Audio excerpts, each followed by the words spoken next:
dès les années 70. On sait en fait qu'il y a des problèmes et on n'a rien fait pour les arrêter. Et au contraire, on a continué à accélérer le processus. Comment ça pourrait changer? C'est vraiment la grande question. Nous avons commencé il y a 50 ans à nous battre contre la pollution de l'eau, la destruction des rivières, c'est-à-dire contre les agressions menées contre la planète. Et aujourd'hui, ceux qui se battent pour le climat se battent aussi parce que la planète, ils la sentent menacée de partout.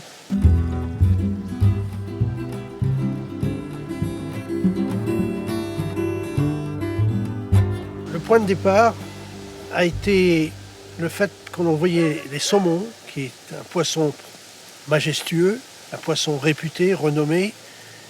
Et on a vu ce poisson, petit à petit, disparaître de plusieurs rivières bretonnes. Et en particulier, dans la fin des années 60, il y avait des hécatombes de saumons, pas très loin d'ici, à Quimperlé, sur l'estuaire de l'Aillet, qui s'appelle la Laïta.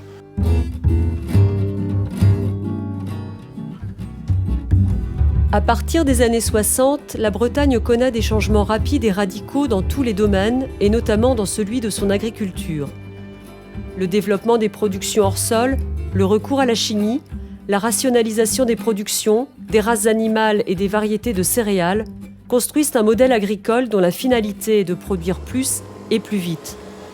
Une évolution qui néglige totalement un volet essentiel, celui de la préservation de la nature. Quand on a démarré, il y avait une certaine résignation.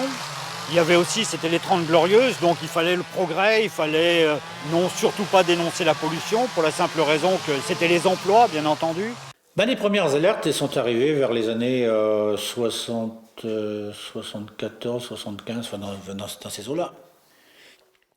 Mais à l'époque, on était en pleine lancée du développement économique.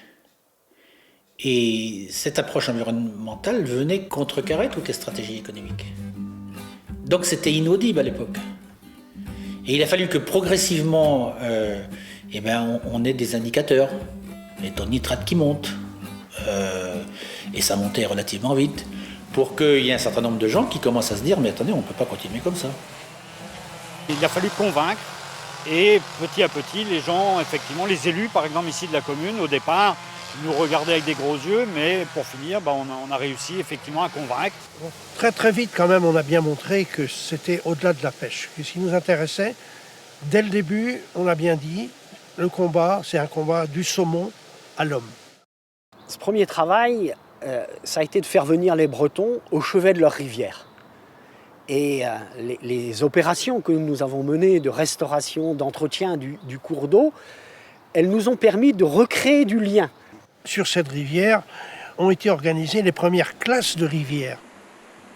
En formant les jeunes, on formait les adultes, on avait des articles de presse et donc on a modifié quand même le regard que les gens portaient sur leur rivière.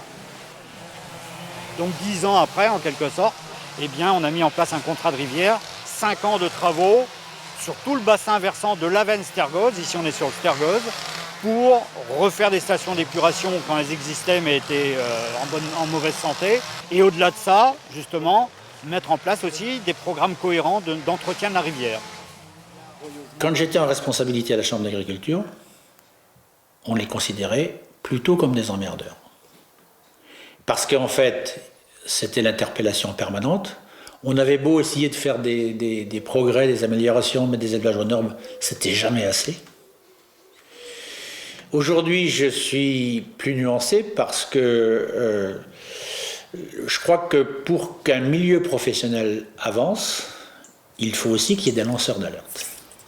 Au départ, on était pêcheurs, bien entendu, avant d'être écologistes peut-être. En fin de compte, on ne défend bien que ce que l'on aime et ce que l'on connaît. Depuis sa création en 1969, l'association connaît une progression régulière.